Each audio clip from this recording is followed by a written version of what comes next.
Esselamu Aleyküm ve Rahmetullahi ve Berekatuhu. 14. Bab. Babun mineşşirki en yestağîse bi gayrillahi ev yed'u gayrah. Allah'tan başkasından istigasede bulunmanın ya da dua etmenin şirk olduğu hakkında bab. Ve kavlullahi Teala ve Allah Teala'nın sözü. Ve la ted'u min dunillahi ma la yenfa'uke ve la yadurruk. Allah'ın yanı sıra sana fayda veya zarar vermeyeceklere yalvarma. فَلَا تَدْعُ. Dua etme. فَاِنْ فَعَلْتَ. Eğer bunu yaparsan, yani Allah'tan başkasına dua edersen, فَاِنَّكَ. O zaman sen, o zaman, مِنَ الظَّالِمِينَ. Zalimlerden olursun. وَاِنْ يَمْسَسْكَ اللّٰهُ بِضُرٍّ فَلَا كَاشِفَ لَهُ اِلَّا هُ. Ve eğer Allah sana bir zarar dokundurursa, ondan başka giderecek yoktur. El-Âye, ayet. Ve kavluhu, ve onun sözü. فَابْتَغُوا عِنْدَ اللّٰهِ الرِّزْقَ وَاعْبُدُوهُ. فَابْتَغُوا, yani Allah katından rızkı talep edin. فَابْتَغُوا وَاعْبُدُوهُ, ve ona ibadet edin. Ve kavluhu, ve onun sözü.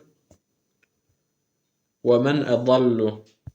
Daha yolu sapmış olan kimdir? مِمَّنْ يَدْعُوا مِنْ دُونِ اللّٰهِ. Yani Allah'tan başkasına dua eden, yoldan sapmış daha kimse vardır?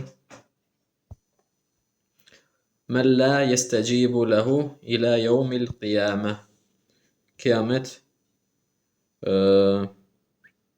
Kıyamete kadar cevap vermeyecek kimselere dua eden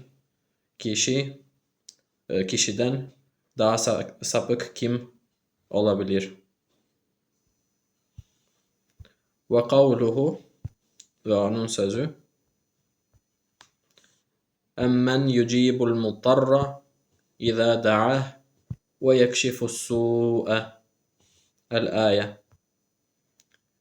İşte zorda kalan el-muttar, zorda kalan, o dua ettiği zaman kim ona icabet verir? Ve yekşifussu, ve kötülüğü ortadan kaldırır. Yani Allah tabi. Rava el-Taberani, Taberani rivayet etti. Ennehu kâne fi zamani en-nebi munafikun yu'zil mu'minin. Peygamberimizin zamanından bir kişi vardı. O müminlere eziyet veriyordu. Sıkıntı veriyordu. Yu'zi, eziyet vermek. Fekale ba'duhum. Onlardan bazısı dedi ki: Qumu bina nestagîthu bi Rasulillah. Yani Müslümanlardan biri çıkıp haydi Resulullah'tan istigasede bulunalım dedi. Min hâzel münafık. Bu münafıktan.